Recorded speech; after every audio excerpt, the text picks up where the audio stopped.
Okay, so just to show you how to render this sort of scene, yes, usually I will select my camera and ensure that the gate mask or overscan is set to 1. Let's make sure resolution gate is also on. So yeah, usually once you enable the resolution gate, you'll have this overscan. I set it to 1, so you have to select the camera on the left side. On the right side in the attribute editor, you just scroll down to display options, overscan 1. Usually, just to avoid distraction, I set my gate color mask to black and the opacity here to 1. So everything else is kind of blacked out. Next step is to enable, you can do this here, there's some icons here, like there's this anti-alias setting, which kind of makes the jagged lines a lot smoother, especially curved and diagonal lines.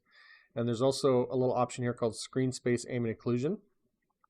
So again, I tend to just simply go into the render options under viewport 2.0 and click on the little settings box, because I usually want to max these out. So I'll go to the screen space ambient occlusion, make sure it's enabled, usually max out my samples, and if I want more intensity I can increase that. Usually I don't go too much higher than the default.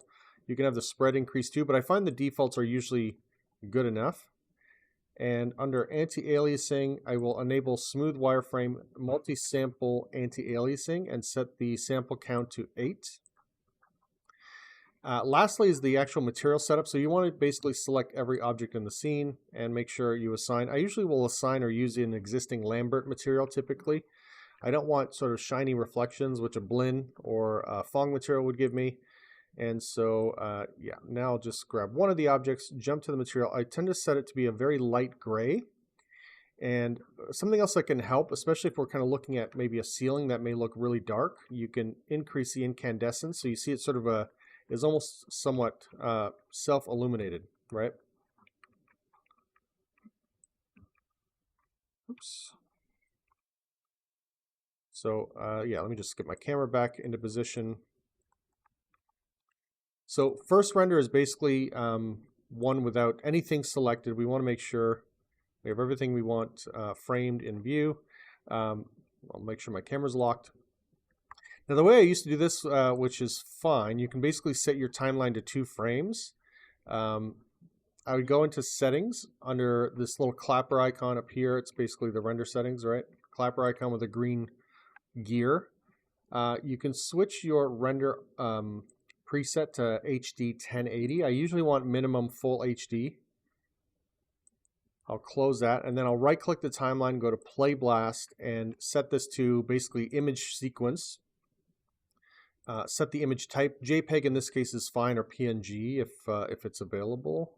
PNG. Display size. So if you do it from window, it's just going to take whatever the pixel percentage of the screen res is, and that's not always accurate. So I want to go from render settings. So that's why I have that HD setup.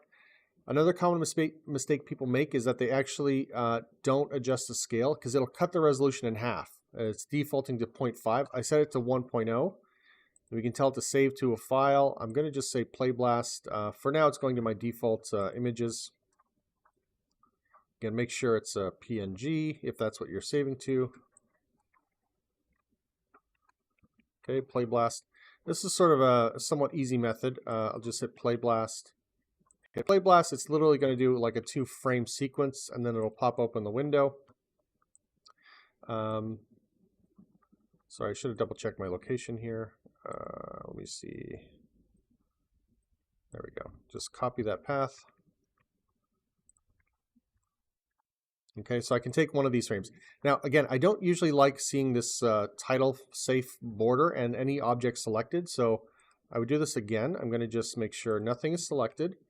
And there is this kind of action safe, title safe option, so I'll turn those off, make sure nothing is selected, and then simply do it again, play blast.